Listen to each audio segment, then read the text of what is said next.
mess on your hands. But it does not. It comes in, it leaves, and it waits for the next game. We need to have a name for that thing. A big name on the side. That's a great idea. For guys listening, we got to name the hook wagon there or something. I don't know. We got to come up with something for that. And a lot of players from other teams come in and party with us after games. That's what I do like. The Bulls are good class with us. We play them. They come in. We have some fun. Some of the Sting members do the same thing. I mean, I think Jason. I think you kind of hung out with us. It's fun. It's a good way to talk about what just happened and really just get kind of closer to players in the league. Yeah, it's always a good thing, and that's what we're out there for, having fun and making friends doing it. Never a bad thing. Well, Jeff, we appreciate you joining us here on the preview. Best of luck to you, as if you need it. It's the 2020 season. We'll talk to you down the road. Thank you very much, Ray and Jason. You guys do a fantastic job, and throw in Victor inside of that. It isn't easy for you guys to do what you do. Our team is so happy that it's being done, and it wouldn't be there if it wasn't for you guys. We appreciate that. Jeff. We're having fun, man. Thank you. Bye-bye. Right, see you. Thanks a lot, Crafty. Appreciate that. And so not too much luck for the Hooks as we put the big bullseye on them. Let's go get them. So they're going for number 8 this year. But our next update will be with the Knights. And this segment is brought to you by McFall Law Firm. If you've been hurt in a car accident, you know you're going to have to deal with someone's insurance company, right? You know the stress is coming. So why not hire an attorney that used to represent insurance companies? Attorney Tanner McFall with McFall Firm is that guy. Former assistant prosecutor and former defense counsel for one of America's largest insurance companies. From their team to yours, Attorney Tanner McFall levels the playing field. Give McFall a call, 513-469-0888. Again, that number is 513-469-0888. Or check them out online at McFallFirm.com. That's McFallFirm.com. Protect your recovery. Call McFall today. And our next team preview is of a team that accomplished something very rare in 2019. They won more postseason games than they did in the regular season. And dubious accomplishment, and on here to talk about it, the manager of the Knights, talking about Ryan Roth, of course. Ryan, thanks for joining us here on the preseason preview. Hey, how you doing? I heard I actually am following the Hooks right now, so this is kind of perfect for my season preview. Well, you're playing the Hooks in week 1, right? That's how we're doing the schedule. I plan how on you playing appear them the last game of the year, too. And the last. Well, I'm doing the schedule based on how you appear on this show, right? So that's how that's perfect. That's great. Well, Ryan, last year you guys kind of got hot there in the postseason, won a couple of ball games and advanced in the playoffs, couple big wins there. I know we joked about it, but still a nice accomplishment to be able to pick up some steam there at the end of the year. And it's kind of created a little positivity with the team, too, so that's fun. I mean, the whole Hooks and Knights thing, it's their Globo Gym. We're the average Joes. And for some reason at the end of the year, we won the Las Vegas dodgeball tournament. We're good to go now. Well, I think I know why the Knights took off. We talked about it last year. I think it's the one of the wives of your players started that little website with all the highlights and stuff. And I think guys are like, hey, I better get some good highlights out here to make the website. And now that we have all the professional scouts, like looking at that Facebook page because of our absolute excellent video editing of Amy Laub, I mean, but we're the team to beat in 2020 once this thing gets started. Yeah. Once we get it going, and Ray, you can talk about some of the Colts Knights have a rivalry that dates back quite a few years as well. Yeah, that goes back into the Miami League as well, and I know they had the history going even before I joined the Colts, which that should date you know how far back that was, but yeah, I know there was numerous of battles going on there, and so a lot of guys know each other. That those were the days when Hawkeye was still under 100. No. 100 innings, or are we talking age? No. I'm talking centurion here. I'm talking years. Yeah, he is that the troll, if you will, I guess, because he's the one that just keeps on going and going and going and going and going with the age. So, but he's great. I love playing against Hawkeye. I mean, I've had the privilege of having Hawkeye as a teammate as well with the Colts. Down in Florida and stuff too, and real nice guy. So I'm glad to see you guys picked it up towards the end. I know we had Amy on the All-Star show too last year as one of the guests. We did. Yeah, live on the. I think she was on there. She's the one I think who got the video of the play of the game when Shunk made that great play. Oh man. How did that not get on to SportsCenter? I put that up there. I put it up there to try to get. I can't believe it didn't make it. I don't know how it didn't. I know. Crazy. I think it's because we're not high school kids. I mean, they put them on there, but we're like, oh, these are all the washed up dudes, but washed up guys. Yeah, exactly. Well, Ryan, looking at the Knights roster from 2019, I should say, notable departures from the 2019 roster. Who's not coming back? Oh man, there's two huge ones. One is my dear friend Chad Campbell. He's having some knee problems, so he's probably gone this next year. And a lot of people don't know this, but I'm kind of a ticking time bomb. Like I'm liable to go off at any second in the dugout. I sit over there. I could probably yell at umpires all day, and this was the guy that would he's the one that would argue with every call that would keep me from having to do it. So there you go. Expect in 2020 me getting kicked out of a lot of games. We don't want to see that. Yeah, and two is LaRon Roberts. He found a little he found a team closer to home in the Reds. They're a little more convenient for him, but that's a dude in the outfield that could get to every single ball.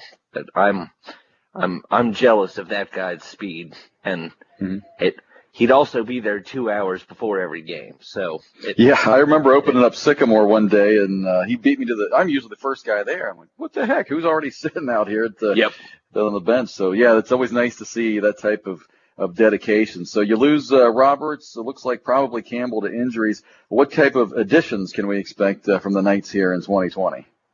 We've added 3 pitchers, which that's going to keep Hawkeye under 200 innings. So, I mean, that's a little upsetting, but Scott Day, Adam Gregory, and Tyler Couch are all coming in, and they're going to be pitching some innings for us.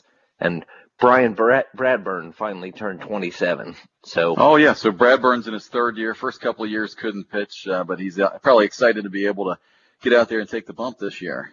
Absolutely. So, everyone who was excited to see Hawkeye, too bad. Too bad, guys. I'm going to be throwing more than one guy at you. I don't know if I might be excited to see old Roth out there on the mound, although you hit me in the back of the leg last year, so I don't know how excited I'd be to see you out there on the mound. That probably still hurts. Yeah, it does. It does. I know every time we play the Knights, I'm going to see Hawkeye, because Hawkeye will kill somebody if he's not the one on the mound facing us. So no, he does make sure of that. I don't actually get to manage those games. Hawkeye comes in and he's like, nope, takes care of it. Huh? Yep. Yeah. I just have to show up and hand him the ball. That's the easiest managing job I have all year. And you do have a couple of returning players last year, a couple of the stalwarts of your offense. Jeremy Grice, 453 average last year, and Eric Law. Both guys were all-stars. A couple of big anchors in that lineup for you. Oh, boom. And they're both coming back full time. Jeremy's a little mad that, we keep getting run ruled by these teams. So he sometimes drops off that top leaders list of batting average throughout the year. So I'm going to try to get him up there a little more. He's a batting title competitor this year, for sure. Yeah, looks like last year at 453, that put him 6th in the league, just behind Zane Vogelsang. It's actually tied with Zane Vogelsang and Chad Adams, so really 3-way tie for 4th there. So that certainly could be in the cards this year. Jeremy with a great year, and hopefully he puts together another good season for you in 2020.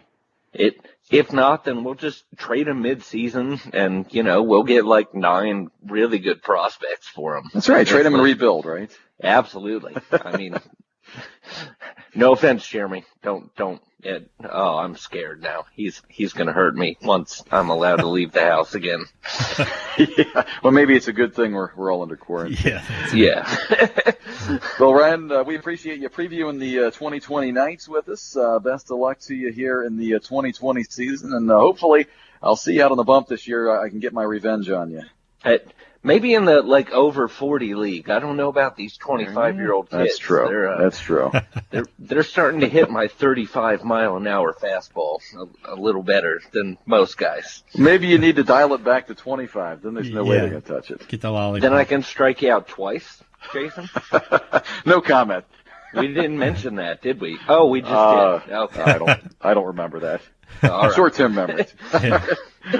All right. Thanks, Ryan. We appreciate it, and best of luck to you here as we hopefully get the season going here soon. Yep, sure thing. Thanks, guys. All right. Thanks. Thanks. See ya. Bye. It looks like the Knights are going to add a couple of players this year and hopefully move themselves up a little bit more too. And that will bring us to our last preview for this episode of preview number 2, and that will be the Flying Tigers. Our next team preview is of a ball club whose storied history goes all the way back to the Astros. They were the Cincinnati Braves for a while, even the Flying Pigs for a couple of years. Now they're known as the Flying Tigers. And after a rough 2019 season, they're looking to bounce back here in 2020. Our pleasure to be joined by the man steering the ship of the Flying Tigers right now, and that would be none other than Mark Reynolds. Mark, thanks for joining us on the preseason preview. Hey, thanks for having me, guys. Long-time listener, love the show. I love it. He said it. We always tell guys, first time, long time, you got to get something like that in. But Mark, if there's any adult baseball going on in the area, Mark Reynolds probably involved. I've seen you in like 3 different leagues, and you certainly, and then you and I would go back about 10 years ago to a trip in Florida, MSBL trip. I think was that the Caballeros, if I'm not mistaken.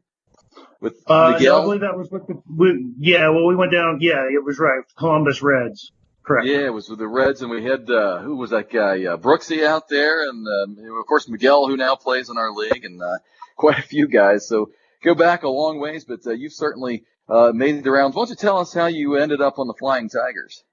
Well, I started off with the Red Sox and, played with them for quite a few years, and, Ralph Lewis, of course, was the guy in charge of the Braves, and I was going to Florida with him, and he asked me, they had a catching situation come up one year and asked me if I would be interested in transferring over since I play with all those guys in Florida anyway.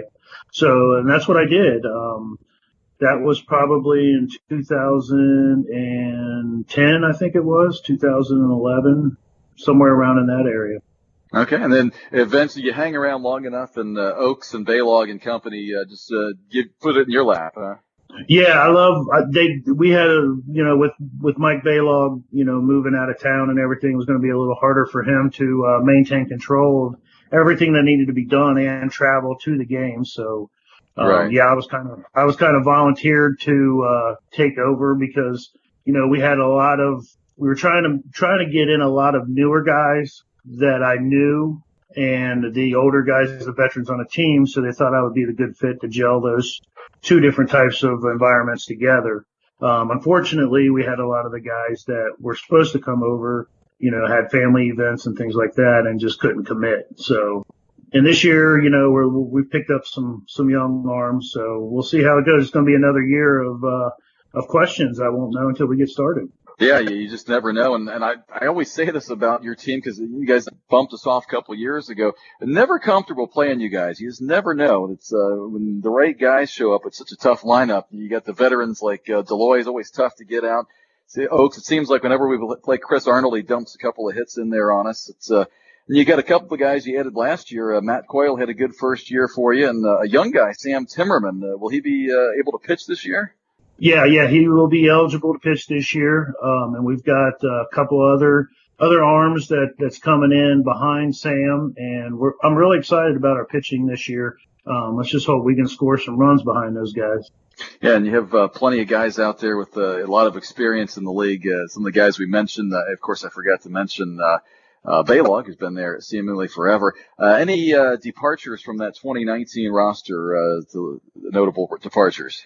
Yeah, we had a couple older guys that's going to have to bow out and go to a sub role this year because their kids are getting older and they're more involved in sports and coaching and stuff like that now. So I think we've lost maybe 2 or 3 guys to part-time issues, and